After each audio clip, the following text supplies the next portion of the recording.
자, 오늘은 선상탄이라는 작품에 대해서 한번 배워보도록 하겠습니다. 선상탄. 자, 지난 시간에 우리가 박앤로의 누앙사라는 작품을 했었죠. 이번에는 똑같은 작가인 박앤로의 선상탄이라는 작품을 한번 배워보도록 하겠습니다. 우리가 지난 시간에 배웠던 누앙사는 전쟁에 다녀오고 난 무장 박앤로가 자신의 삶이 궁핍해져서 그런 것들을 이제 친구에게 보내는 형식으로 썼던 가사였던 걸 기억하시죠? 이 선상탄 같은 경우는 박인로가 임진왜란 그리고 정유재란 이런 전쟁에 참여했을 때 그 전쟁 참여 중에 쓴 작품이라고 생각하시면 됩니다. 그래서 이게 전쟁에 대한 얘기를 하고 있기 때문에 전쟁 가사에 해당한다라고 생각을 하시면 되겠습니다. 그래서 동일한 작가 박인로 작가의 전쟁 가사로서는 태평사라는 작품이 또 있습니다. 이 태평사는 이 박인로라는 사람이 수군에 있었어요. 그 지금으로 따지면 해군이죠. 그 해군 그 사람들한테 사기를 진작하기 위해서 좀 어떻게 좀 힘든 그 전쟁을 견뎌내게끔 하기 위해서 그렇게 달래주는 노래다 생각하시면 되고, 나중에 기회가 있으면 이 태평사도 한번 다뤄보도록 하겠습니다. 자, 그럼 작품 해제 한번 읽어보도록 합시다. 노계는 이 사람의 자예요. 조선 혼란기였던 16, 17세기에 걸쳐 작품 활동을 하였다. 16, 17세기는 조선 전기와 후기로 넘어가는 그 사이죠. 이 전기와 후기 사이에 뭐가 있었어요? 임진왜란이 있었죠. 그래서 그는 다른 양반들과 달리 특이한 이력을 가지고 있었는데 임진왜란과 정유재란에 참전했던 것이 그 경험이다. 참전도 그냥 참전이 아니라 그냥 장수로서 참여를 했었어요. 진짜. 이러한 경험 때문에 박인로의 작품에는 전쟁에 대한 묘사가 나타나 있기도 하고, 외적에 대한 분노와 적개심이 표출되기도 한다. 자, 여기서 중요한 거, 외적에 대한 분노와 적개심이 표출된다. 선상탄은 박인로가 부산의 통주사는 주는 배주자예요. 통은 통솔하다. 배를 통솔하는 거. 그러니까 지금으로 따지면 수군 대장 정도가 되겠죠. 수군 대장으로 부임하여 국경을 지키며 지은 작품으로 알려져 있다. 이 작품은 전란이라는 현실적 문제를 다루면서도 전쟁과 관련한 관념적인 접근을 보여준대요. 자, 전쟁과 관련된 관념적인 접근. 그럼 전쟁을 관념적으로 접근했다. 이렇게 얘기를 하는데, 이 관념적이라는 것의 반대말이 뭔가요, 여러분? 구체적 혹은 실제적, 이렇게 정리할 수 있겠죠. 그럼 관념적이랑 똑같은 말, 거의 비슷한 말로 추상적이란 말이 있습니다. 그래서 둘이 뭉술하게 이렇게 이론적으로 머릿속으로 생각해서 구체적으로 드러내지 않고 관념적이고 추상적으로 드러냈다. 그래서 이따가 얘기하지만 전쟁의 원인을 뭐 약간 중국 이야기를 하면서 막 옛날 이야기를 가지고 와서 전쟁의 원인을 이야기하는데, 사실 구체적이고 실제적인 전쟁의 원인은 일본이 뭐 야욕을 금치 못하고 우리나라를 이렇게 쳐들어와서 이런 구체적인 이유들이 있잖아요. 그렇게 얘기하지 않고 아주 관념적이고 추상적으로 나타냈다는 특징을 가지고 있습니다. 그게 또 한계로도 지적되기도 하죠. 자, 씩씩한 기성을 살려 나라를 위해 충성하겠다는 다짐과 결국은 뭘 희망하냐? 태평성대를 염원하는 마음이 잘 드러나 있다. 그래서 일본 놈들이 우리나라 쳐들어오는 거, 일본 왜적들이 우리나라 쳐들어오는 거에 대해서 적개심을 드러내면서도 결국엔 마무리는 태평성대를 염원한다. 이렇게 생각하시면 됩니다. 그러면 제목 자체가 선상탄이잖아요. 이게 무슨 뜻이냐면, 선은 배 선자에 함선할 때 배예요. 그럼 이거는 전쟁할 때 그 함선이겠죠? 전쟁 배. 거기 위에서 탄식한다라는 뜻이에요. 탄식. 뭐에 대해서 탄식하는 걸까요? 전쟁에 대해서 탄식하는 거예요. 전쟁. 왜적들이 지금 쳐들어와서 나를 힘들게 하고 있다는 것을, 그런 것들을 탄식하고 있다. 그런 노래다라고 생각하시면 되겠습니다. 그래서 조선 전기 가사들과 다르게, 전기 가사들은 강호가도를 이야기한다 그랬죠? 강호가도를 이야기한다 그랬잖아요. 근데 이 작품은 전쟁에 대해서 얘기했다는 점에서 앞선 작품들과는 상당히 다른 모습을 보이고 있다. 그래서 박인로의 작품들이 대부분 이래요. 앞선 작품들과 좀 다르고, 사실적인 이야기들을 많이 하기 때문에 서사성이 상당히 높다. 누앙사 할 때 한번 정리했었죠. 상당히 높다라는 것을 우리가 잘 알 수 있습니다. 자, 그러면 요게 사실 이 박인로라는 그 누앙사 배울 때도 여러분들 선생님이 계속 어렵다고 얘기를 했었잖아요. 그 어려운 이유가 박인로 작품의 그런 한계로도 지적이 되는데 한문투가 상당히 많이 쓰였고 한자 성어도 상당히 많이 쓰였어요. 그리고 고사를 인용한다. 이런 걸 우리가 용사라고도 얘기를 하는데요. 고사를 인용한 것들이 많아서 이 고사 인용한 것이 저번에도 선생님이 얘기했을 때 이게 당시 사람들이 다 알고 있는 이야기를 가지고 표현하는 거면 당시 사람들한테 독자들한테 상당히 효과가 있었을지는 몰라도 지금 여러분들이 고사를 잘 모르면 이게 뭔 소리야? 라는 그런 생각이 들 수 있잖아요. 그래서 이게 좀 역효과를 여러분들에게 주고 있다. 그래서 이런 것들 한문투, 한자성어 같은 것들을 잘 알아야지만 이 작품을 해석할 수 있기 때문에 상당히 좀 어려운 그런 작품에 속한다고 생각하시면 되고, 굳이 선생님이 이 작품을 다루는 이유는 매년 수능특강에 여러분들 수능특강이 그 EBS 수능특강이 그 수능에 연계되는 거 아시죠? 작년에도 이 수능특강에 실렸었고 박인로의 작품들은 항상 교육과정 평가원에서 많이 다루고 있는 그런 그 텍스트거든요. 그래서 항상 출제 가능성이 높다. 그래서 요것들은 사실 이 한문투, 한자성어 고사인용이 많기 때문에 어려워요. 그래서 여러분들 익숙해지면은 상당히 나중에 시험 문제 나왔을 때 다른 친구들과 공부하지 않은 친구들과 어느 정도 변별을 가질 수 있기 때문에 좀 이 현상탄 같은 경우는 선생님이 누앙사를 다뤘으니 이건 다루지 말자라고 생각을 하다가도 한 번은 다뤄야겠다라는 생각으로 이 작품을 한번 선정해 봤습니다. 자, 그러면 이거 2시간에 걸쳐서 한번 해야 될 것 같아요. 천천히 한번 나가도록 하겠습니다. 뜻을 하나하나 따져가면서. 자, 시작하겠습니다. 자, 늙고 병든 몸을 주사로 보내실세. 주사는 통주사예요. 통주사. 아까 얘기했죠? 수군 대장으로 보냈대요. 그럼 늙고 병든 몸을 통주사로 보내셨으니까 누가 보낸 거예요? 누가? 임금님께서 누구를? 나를 통주사로 임명하신 거예요. 그럼 늙고 병든 몸이 결국 나겠죠? 그럼 나의 스스로를 지금 겸손하게 표현하고 있다. 그렇게 생각하시면 되겠죠. 을사삼화의 을사년입니다. 선조 38년 정도로 지금 기억을 하고 있는데 맞나요? 네, 선조 38년 맞네요. 삼하는 여름 중에서도 그 세 번째 절기에 속하는 거예요. 그럼 좀 한참 여름이죠. 한여름. 그럼 선조 38년 한여름에 진동령에 내려왔대요. 진동령은 지금의 부산입니다. 실제 지명이죠. 그럼 이걸 통해서 뭐가 사실성이 드러난다. 이렇게 정리할 수 있겠죠. 실제 시기도 나타나고 실제 지역명도 나타나기 때문에 사실성이 드러난다. 그래서 이전 과사들과는 조금 다른 모습을 보여주고 있다는 것을 얘기하고 있습니다. 그래서 내가 늙고 병들었는데 임금님께서 나를 통주사 수군 대장으로 임명하셔가지고 지금 부산에 내가 내려와 있다. 지금 화자의 상황을 보여주고 있죠. 그래서 관방중지는 관은 그 약간 그 뭐라고 해야 되지? 그 좀 변방이라고 생각하시면 돼요. 관서지방, 관동지방 할 때 그 관자거든요. 그 변방에 있는 중요한 지역. 그러면 전쟁용으로 따졌을 때 중요한 지역을 우리가 뭐라고 해요? 전쟁의 요지라고 하죠. 왜? 부산이 왜 요지일까요? 맨날 그 외적의 근거지가 대마도예요. 대마도 어딘 줄 아시죠? 대마도 그 외적들이 어디로 계속 왔냐면 부산으로 약탈을 하러 왔어요. 그러다 보니까 그 자기 이 부산을 요지라고 표현하고 있는 거죠. 그래서 병이 깊다고, 내가 병이 깊었다고 앉아만 있겠느냐? 그럼 앉아 있을 수 있다 없다? 앉아 있지 않고 참지 않고 내가 나가겠다. 그럼 결국 나의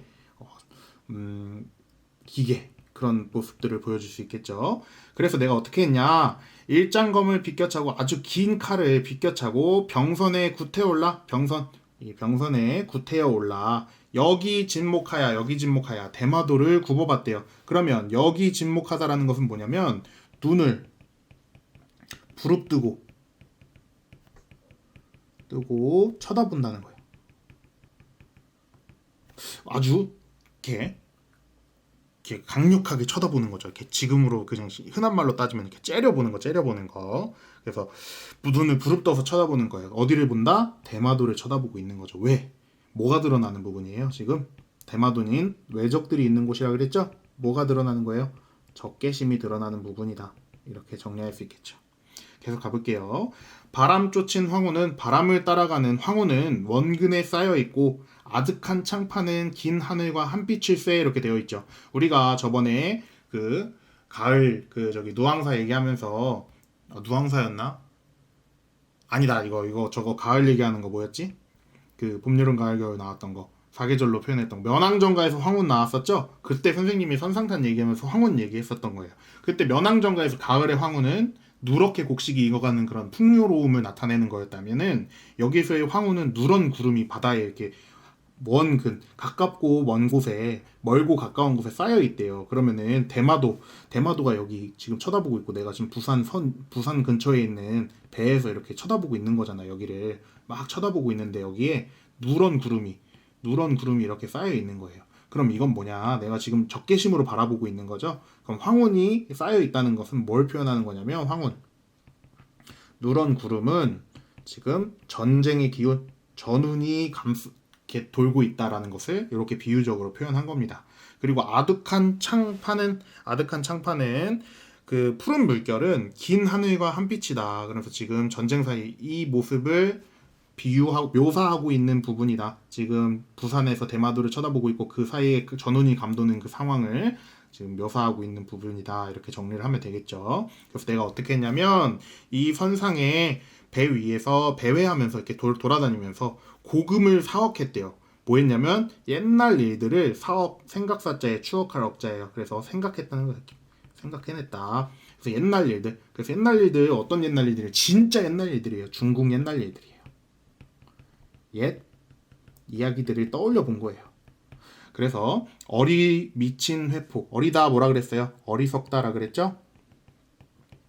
어리석고 미친 회포의 어떤 생각에 헌원씨를 애달노라 이렇게 되어 있어요. 애달노라는 약간 원망하다 이런 뜻이에요. 싫어하다, 애달퍼한다 이렇게 생각하시면 되고, 자 헌원씨에다가 한번 형광펜 색칠하고 별표 한번 쳐봅시다. 그리고 빨간색으로 1번 원망의 대상 1 원망의 대상 원망의 대상 1이라고 하는 게 낫겠네요. 원망의 대상 지우고 다시 할게요. 이게 선생님이 다른 필기 어플을 한번 가지고 와봤어요. 그래서 좀 익숙하지가 않네요. 원망의 대상 1 이렇게 한번 정리해 봅시다. 여기서 원망의 대상들이 나와요. 뭘 원망하냐면 얘네들이 없었으면은 저 일본 놈들이 우리랑 전쟁하지 않았을 거야 하면서 옛날 이야기를 가지고 와서 중국 이야기를 가지고 와서 원망을 합니다. 왜? 전쟁하기가 너무 싫으니까. 그래서 첫 번째로 원망을 누구를 하냐면 헌원씨라는 사람을 원망합니다. 이 헌원씨는 중국의 엄청 옛날의 황제예요. 황제. 중국의 황제, 전설 속의 황제라고 생각하죠. 근데 얘는 뭘 한 사람이냐면 배를 만든 사람이에요. 배를 최초로 만들었다 이렇게 전해지는 사람입니다. 잠시만요. 여기 밑에 선생님이 정리를 해놨던 거를 다시 한번 다 지워봅시다. 페이지 지우기. 대양이 망망하야 천지에 돌려있대. 그래서 온 세상이 사실 지금 큰 바다에 둘러싸여져 있는데 지금 이렇게 천지 여기가 땅이라고 생각해 봅시다. 크게 생각하는 거예요. 근데 여기가 지금 뭐로 쌓여져 있다? 이게 바다로 둘러싸여 있다는 것을 이렇게 표현한 거죠. 근데 이런 것들이 이렇게 바다로 둘러싸여져 있었으면 있는데 여기 바다 때문에 사실 어디 건너가지를 못하잖아요. 근데 뭐 때문에 건너갈 수 있게 된 거예요?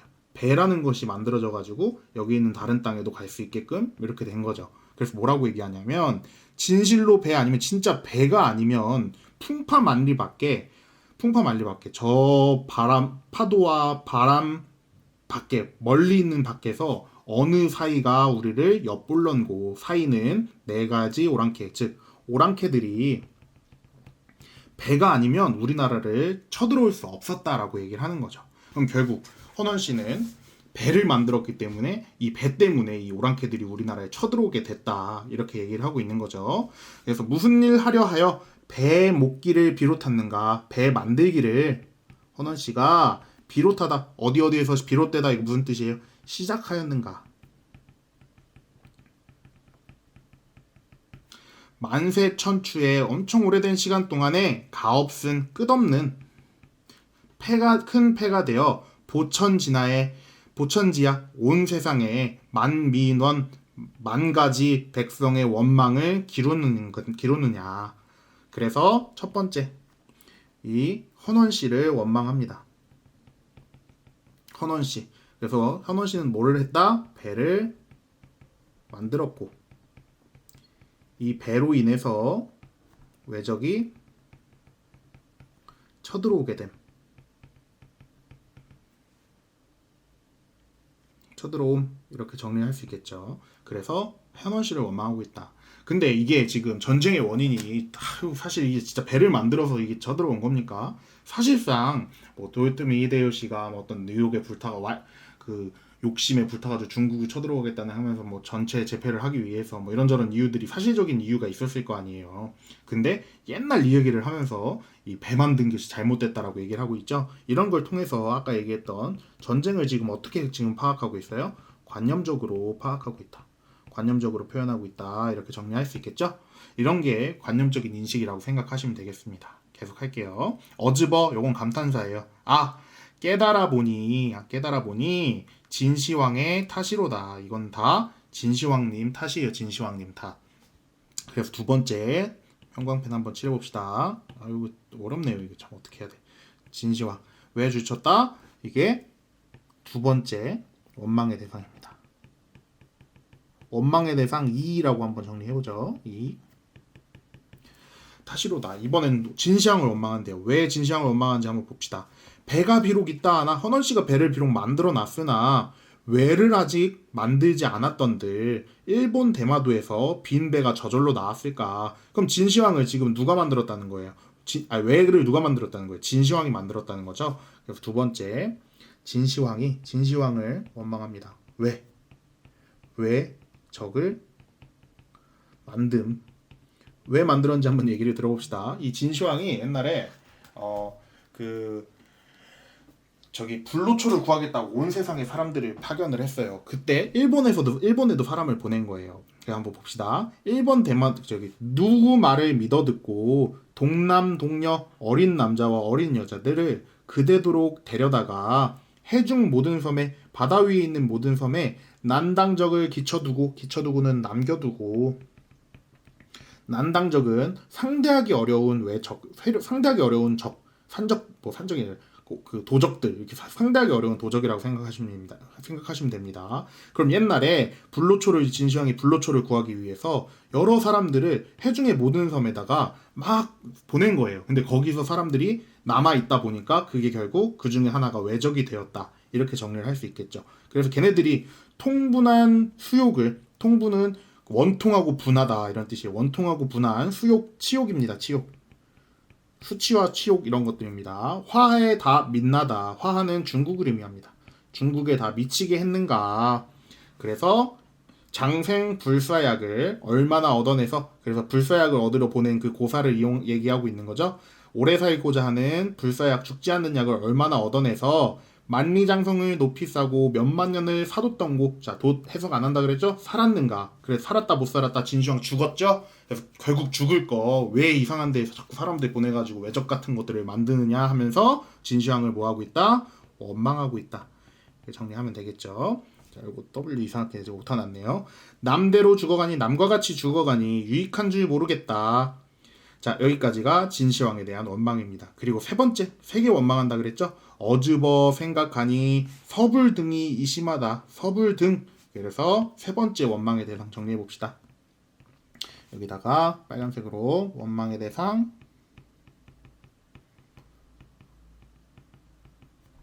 3이라고 할 수 있겠죠. 원망의 대상 3. 원망의 대상 3. 잠시만요. 그리고 원망의 대상 3이라고 정해봅시다. 이거 떨어졌네요. 원망의 대상 3이라고 써봅시다. 그래서 세 번째는 서불이라는 사람들의 무리 등이라고 했으니까 서불무리라고 얘기를 해봅시다. 얘도 진시황이랑 좀 관련이 있어요. 얘도 그 진시황이 불로초를 구하라고 보낸 사람 중에 한 명이라고 생각하시면 됩니다. 그래서 얘는 어땠냐면 이심하다. 얘네들이 심각하다. 인신이 되어 있어 신화된 몸으로서 망명도 하는 것인가? 그럼 얘네들이 신화된 몸으로 진시황의 신화된 몸으로서 망명했대요. 망명. 뭐냐면은 불로초를 구해오라고 여기저기 사람을 보냈다고 했잖아요. 근데 못 구하고 돌아가면 죽을까봐 무서워서 거기에 그냥 나만 망명한 거예요. 망명. 그래서 신선을 못 보았거든. 즉 불로초를 구하지 못했거든. 쉽게나 돌아오면 수이나 돌아오면 주사의 이 실험, 주사 통주사는 누구라 그랬어요? 나죠. 나의 이 시름은 전혀 없게 생겼을 것이다. 전혀 안 생겼을 것이다. 그럼 이 시름은 뭐에 대한 시름이에요? 전쟁으로 인한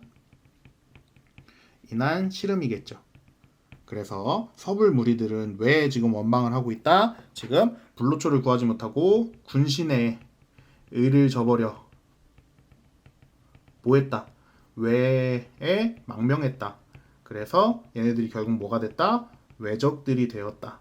이렇게 정리를 하면 되겠죠. 그렇게 어렵지 않죠. 자, 계속 가보겠습니다. 그래서 지금 이 위에서 배에서 어딨지? 여기 보시면 고금을 사억하면서 세 가지를 떠올렸죠. 첫 번째 헌원씨, 두 번째 진시황, 세 번째 서불무리. 그러면서 지금 어리고 미친 회포로 묶일 수 있는 것이 이 세 가지 내용이라고 생각하시면 되겠습니다. 그리고 나서 결국은 어떻게 하냐? 두어라. 이제 그만두자. 기왕불구라 말에 무엇하냐? 옛날 이야기들을 말에 무엇하냐? 속절없는 시비를 후리쳐 더뎌두자. 속 없는 시비 옳고 그름을 후리쳐 던져두자. 앞서 내가 얘기했던 것들 그냥 다 내팽개치자. 내팽개쳐 치자. 다른 생각을 좀 해보자라고. 다 쓸데없는 생각이야. 자기도 깨달았겠죠. 이런 얘기 생각해서 뭐하냐 이런 생각을 했겠죠. 그럼 후리쳐 던져두자. 이거 누앙사에서도 나오는 표현이잖아요. 이 사람이 많이 쓰던 표현 중에 하나였나봐요. 누앙사가 아니라 누앙사죠. 자, 잠사각오하니 그렇게 잠사각오하니 깊이 생각하고 깨달아 보니 내 뜻도 고집이구나. 내가 앞에서 생각했던 그 세 가지는 다 고집이구나. 황제가 작주거는 웬 줄도 모르도다. 황제, 헌원씨를 의미합니다. 작주거, 배를 만든 것은, 즉 헌원씨가 배를 만든 것이 그릇된 줄도 모르겠다. 그게 뭐 잘못되겠냐. 왜다? 이거 잘못되다 그릇되다 이렇게 얘기했었죠. 잘못된 줄도 모르겠다. 잘못되지 않았다. 그래서 배 얘기를 다시 하는데 자 봅시다. 장한 강동거, 이거 줄쳐봅시다. 이거 좀 어려운 얘기예요. 장한 강동거의 추풍을 만나신들 편주곳 아니면 천정해활하다. 어느 흥이 절로 나며 삼공도 아니 바꿀 제일강산의 부평 같은 어부생을 이렵주 아니면 어디 붙여 다닐런 것 좀 되게 어려운 표현들이에요. 장한이라는 사람이 있었대요. 이것도 중국 고사를 이용한 거예요. 이게 진나라 때의 어떤 그런 그 사람이었는데 원래 오나라의 그가 고향인 사람이었어요. 근데 진나라에서 이렇게 일을 보고 있었는데 진나라에서 어떤 이렇게 등용되어서 일을 보고 있었는데 갑자기 가을바람을 맞고서는 오나라 자기 고향이 생각나가지고 그냥 그 자리에서 다 정리해버리고 동쪽에 있는 오나라로 자기 고향으로 돌아갔다. 그래서 장안이 강을 건너 동쪽으로 갔다라는 뜻으로 장안강동거라고 얘기를 합니다. 그래서 가을바람을 만나신들 편주곳 아니면 작은 배 아니면 자 아까는 배가 원망의 대상이었는데 여기서는 이 배 아니면 천청해활하다 한들 즉 천청해활 하늘이 맑고 바다가 아주 넓다 한들 어느 흥이 절로 나며 어느 흥이 절로 나냐. 그럼 여기까지 끊어서 얘기를 하면은 이 편주 작은 배 덕분에 뭐가 난다? 배가 있으면 흥이 난다. 삼공도 아니 바꿀 제일 강산에 삼공이라는 것은 영의정, 우의정 그런 뭐 이런 거 벼슬이라고 생각하시면 돼요. 벼슬자리도 아니 바꿀 제일 강산에 그럼 벼슬보다 뭐가 더 좋다는 거예요. 제일 강산이 더 좋은 거죠. 제일 강산은 강과 산이니까 결국 자연이죠. 자연의 부평 같은 부평은 개구리밥이에요. 그것. 근데 개구리밥 진짜 개구리밥 같다는 것이 아니라 개구리밥이 이렇게 둥둥 떠다니잖아요. 그래서 한가한 모습을 부평 같다라고 얘기를 해요. 여기서 줄쳐봅시다. 어부생애를 이렵주 이것도 통통배 같은 거예요. 이렵주 아니면 어디 붙여 다닐런고 여기 아니면은 어부의 생애 제일강산의 부평 같은 어부생애를 이 통통배 아니면 어디에 붙여서 의지하여 다닐 수 있겠는가. 즉 여기서 또 이렵주 나오죠. 이 배 아니면 어부의 생애를 즐길 수 없다라고 얘기를 하고 있죠. 근데 어부생애 선생님이 저번 시간에도 그 어적 얘기하면서 얘기를 했을 거예요. 여기서의 어부는 진짜 그 고기 잡는 사람이 아니라 자연에 즐기는 사람을 어부라고 얘기를 했었죠. 기억나시죠? 잠깐만요. 기억나시죠? 그래서 여기서 지금 뭐 얘기한 거예요? 위에서 계속 배 때문에 지금 오랑캐가 쳐들어왔는데 생각해보니까 배가 흥을 즐기기도 좋고 이 자연을 즐기기에도 좋은 거니까 굳이 원망할 필요가 없다라는 것을 이렇게 표현하고 있는 거죠. 자, 이런 일 보건대 생긴 제도야 배가 만들어진 제도야 지묘한 듯 하다마는 지극히 묘한 듯 하다 지극히 묘한 거 아까보다 흥과 어부생에 즐기는 거 지극히 묘한 듯 하다마는 어찌하여 물은 무리를 의미합니다. 우리의 무리는 나는 듯한 판옥선을 주야로 비껴 타고 자 너무 어렵나요? 너무 많이 나갔나요? 오늘은 여기 아무튼 어찌됐든 간에 배의 좋은 점까지 우리 여기 마무리 짓고 뒤에는 다음 시간에 더 나가는 걸로 해봅시다. 자 오늘은 여기까지 하도록 하겠습니다. 갑자기 끊어서 미안해요.